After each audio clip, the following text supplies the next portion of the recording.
Imagine, if you will, a vast cosmic dance where time itself is the choreographer. This dance, intricate and mesmerizing, is the backdrop against which Hindu festivals play out.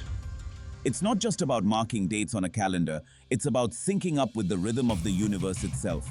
Pretty mind-blowing, right? Now, before we get into the nitty-gritty, let's set the stage. Hindu festivals aren't just random celebrations thrown onto a calendar. There's actually a pretty clever system behind them, and it all starts with thinking about the year as if it were one big day. Sounds weird, right? But stick with me, because this is where it gets interesting.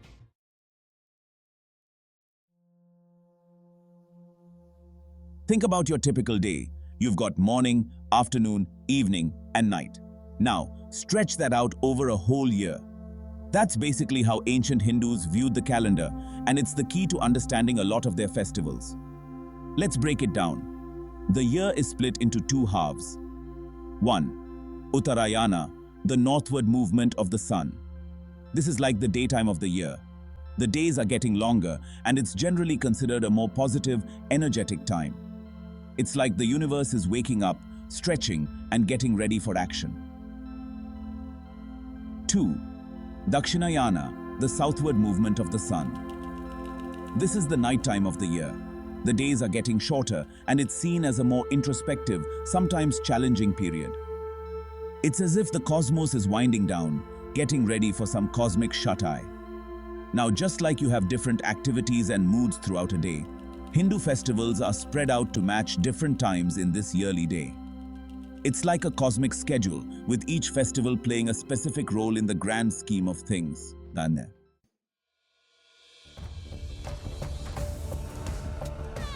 But here's where it gets even more interesting. Hindu festivals aren't just about this cosmic day-night cycle. They actually have three distinct layers, each adding depth and meaning to the celebrations. 1. Purana-based festivals. These are like the cosmic stories playing out in the night sky. Imagine looking up and seeing the constellations, zodiac signs, and planets acting out grand narratives. These festivals are based on those celestial dramas. 2. Itihasa-based festivals. These are more like historical markers, based on epic texts like the Ramayana and Mahabharata. It's as if the cosmos is keeping a record of great events and reminding us of them each year. 3. Aitihya-based festivals. These are the local flavors, the traditions and customs that vary from place to place. It's like each community adds its own special spice to the cosmic recipe. Now that we've got this framework in mind, let's dive deeper into how these festivals play out over the course of our cosmic day. Let's first start with evening twilight of the year.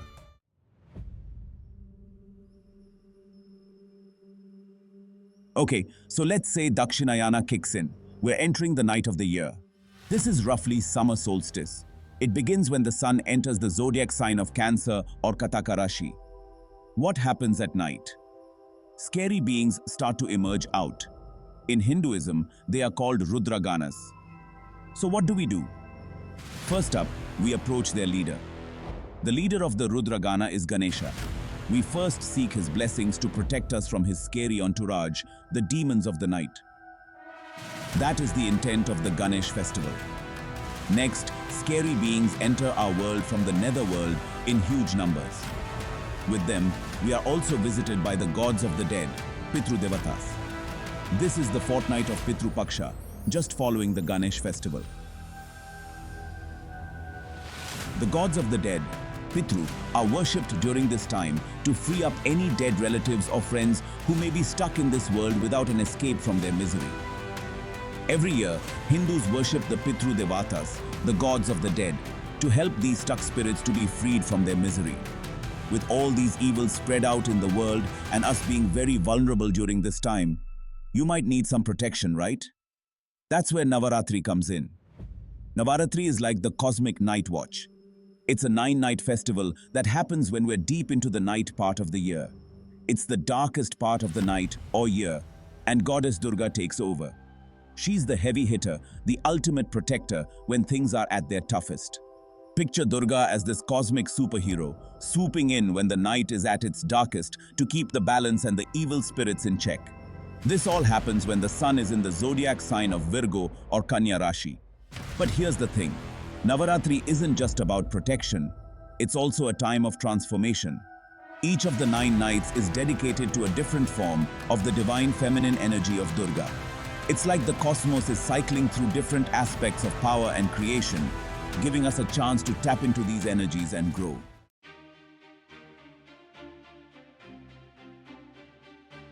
The cosmic battle Dussehra. As we move through the night of the year, we come to Vijaya Dashami. This festival, which marks the end of Navaratri, is like the climax of a cosmic battle between good under goddess Durga and the evil spirits from the netherworld spread around the world. In many parts of India, Dussehra celebrates Rama's victory over Ravana as told in the epic Ramayana. But remember, we're looking at this through our cosmic day lens. In this context, Vijaya Dashami is like the moment in the dark night when good triumphs over evil, when light begins to overcome darkness. It's a cosmic event that repeats each year, giving us a chance to align ourselves with the forces of good and push back against our own inner darkness.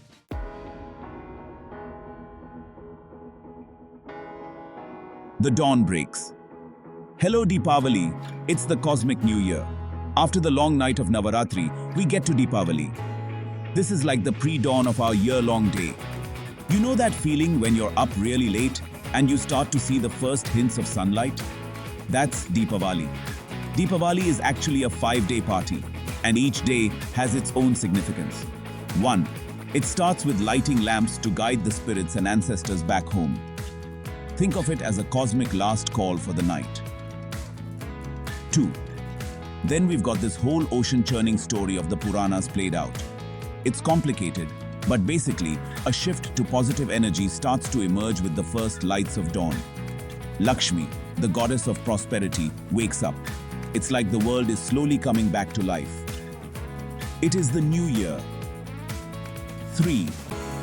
The churning of the ocean by the Devas, the gods and Asuras, the demons, is the story when the sun enters the zodiac sign of Libra.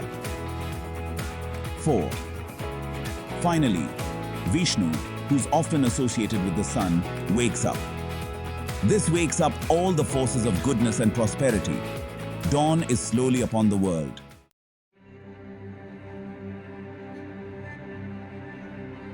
The day begins. After Deepavali, as we slowly enter daylight and forces of goodness, the Devas strengthen. We enter the time of year which corresponds to a typical Hindu's morning prayer time. It is Dhanurmasa, or the month of Sagittarius. The sun enters the most auspicious zodiac sign of Sagittarius, the sign of cosmic order or dharma. This is the most spiritual month of the year, just like early Sandhya prayers of a typical Hindu. As the month proceeds, there is Vaikunta Ekadashi, the opening of the doors of Vaikunta or the abode of sun god Vishnu. The year is officially open for business and all the cosmic forces are rearing to go. We also move into Makara Sankranti as the sun enters the zodiac sign of Capricorn.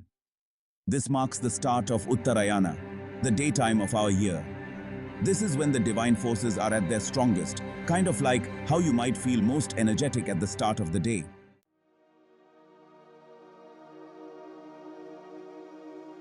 The cosmic cycle continues.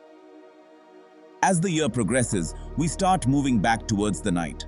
But remember, this is a cycle. Each festival, each moment in this cosmic day is an opportunity for growth, reflection, and alignment with the universal forces.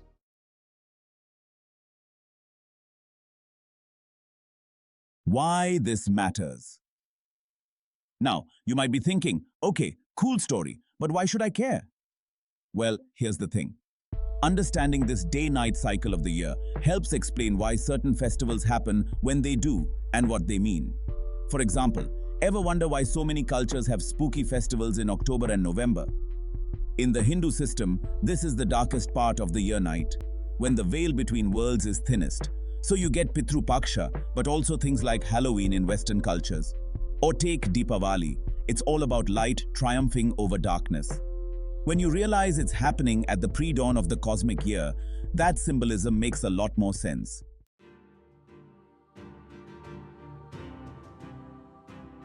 the interplay of cosmic, historical, and local. Remember those three layers we talked about earlier, the Purana, Itihasa, and Aitihya? They're all at play in these festivals, creating a rich tapestry of meaning and tradition. Take Vijaya Dashami, for example. On the cosmic level, Purana, it's about the triumph of good over evil spirits that emerge in the dark of the cosmic night. But the festival also has a historical layer. Historically, Itihasa, it celebrates Rama's victory over Ravana. Locally, Aitihya, there may be many regional flavors like local stories tying Vijaya Dashami to local events. This interplay creates a festival that's both universally significant and personally meaningful. It connects us to the cosmos, to our history, and to our local community all at once. Next time, when you look at the Hindu calendar, learn to differentiate these three levels. Rama Navami festival is a historical marker, while Chaitra Navaratri in April is a Purana-based celebration. Same way, Krishna Janmashtami is a historical marker, while Ganesha Chaturthi is Purana-based.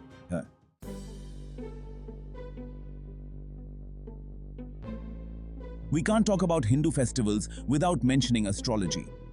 The Hindu astrological system, or Jyotisha, plays a crucial role in determining the timing of these festivals. Each festival is tied to specific astrological events. Navaratri begins when the sun is in Virgo. Deepavali is celebrated on the new moon day of the Kartika month, when the sun and moon join in Libra. Makara Sankranti marks the sun's entry into Capricorn. This astrological basis ensures that the festivals are in sync with cosmic rhythms. It's like the universe itself is setting the schedule for these celebrations.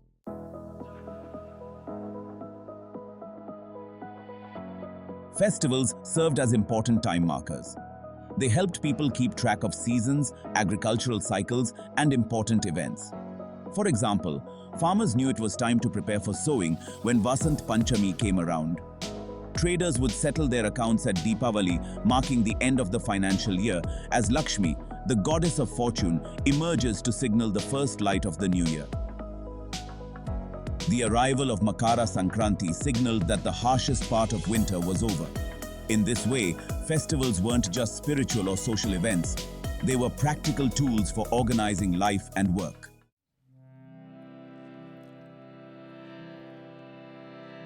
It's important to note that Hindu festivals, like all cultural practices, have evolved over time. While their core significance remains, the way they're celebrated has changed to adapt to modern life.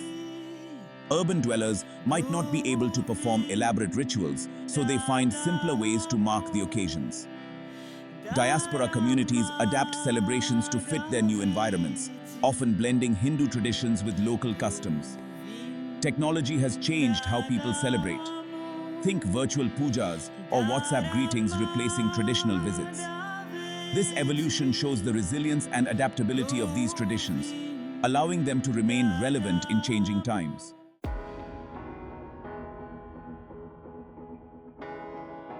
While these festivals are rooted in Hindu tradition, their themes often have universal appeal.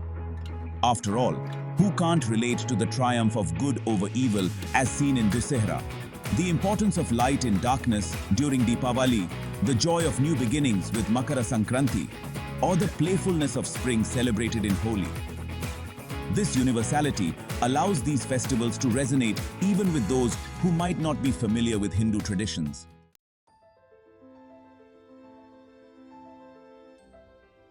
So there you have it. Hindu festivals aren't just random celebrations. They're part of this grand cosmic dance that plays out over the year. By thinking of the year as a day, you can start to see the logic behind when and why these festivals happen. These festivals connect us to the cosmos, to our history, to our communities, and to ourselves. They provide a framework for spiritual growth, social connection, and cultural continuity.